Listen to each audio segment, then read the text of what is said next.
আমার মনে হইতাছে বাংলাদেশের তুষারপাত হইতাছে। মানে সকালবেলা ১২টা বাজে। সকালবেলা না, দুপুর, অলমোস্ট দুপুর হয়ে যাবে। মানে এখন মনে হইতাছিল যে আমি কোন একটা গ্রামে আইসা পড়ছি। মানে এত ঠান্ডা, এত ঠান্ডা, আল্লাহ গো! মনে হইতাছে সকাল ৫টা বাজে। আর ওই দিক থেকে কিন্তু ৫টা বাজে না। আমি কই যাইতাছি? বরফ হয়ে গেছি গা, ঠান্ডায় আমি জমে গেছি গা। ও, অনেক ঠান্ডা, অনেক ঠান্ডা, অনেক ঠান্ডা। আমি চলে এসেছি।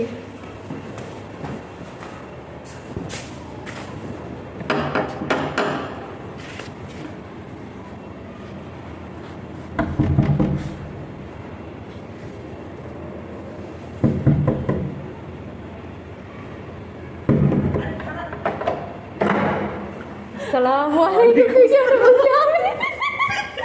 তুই তো আমার ফোনও দাস নাই। আমি দেখতাছি টাইম, আমি একটু পর পর দেখতাছি। আম্মু কইতাছে তুই ফোন দাস না, আমি কই যে না আমি দেখতাছি। আমার শুনো পাগে আসলো। ওয়ালাইকুম সালাম দাও, সালাম দাও, আমার ফোন দাও, সালাম দাও। আল্লাহ রে।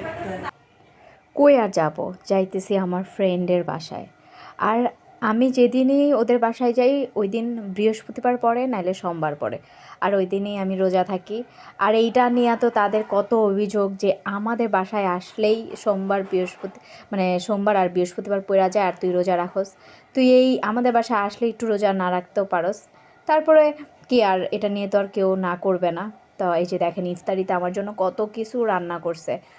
আমার মানে আমি কি বলবো, এই বাসার খাবার আমার কাছে মরিচ ভর্তা কইরা দিলেও এই বাসায় আমার কাছে অমৃত লাগে।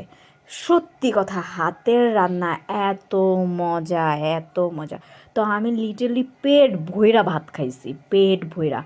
প্রত্যেকটা তরকারি এত মজা হয়েছিল। তারপরে কি নানু বাসা থেকে আনছিল পিঠা, সেই পিঠা খাইছি। আর এই পিঠাটা খাইতে গেলে যার দাঁতে একটু সমস্যা আছে, একদম দাঁত সাথে সাথে একদম ভাঙা যাবে সাথে সাথে। তারপরে এই যে আমি কোক খাইতেছিলাম, এরা এই কোক খাইতে গিয়ে আরেক ঘটনা করছে। আরিয়া দেখছে, দেখে একটু পরপর চায় পরে আর কি। তারপর লুকায় রাখছিলাম কিচেনে নিয়ে। তারপরে রাতের বেলা আবার মুড়ি খাইতে বসছি। মানে মুড়ি আগে বাসার বাইরে থেকে বানায় নিয়ে আসছে, মুড়ি মামালা থেকে।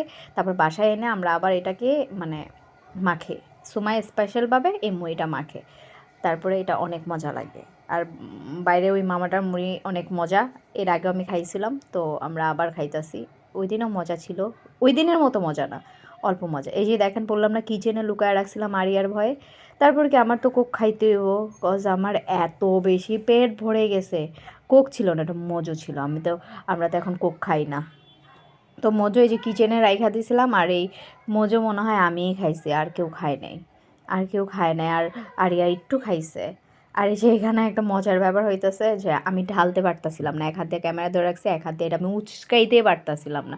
এটা আমি কীভাবে ঢালবো। তারপরে কি, এই যে প্রথম দিনে এই ব্লগটা ছিল।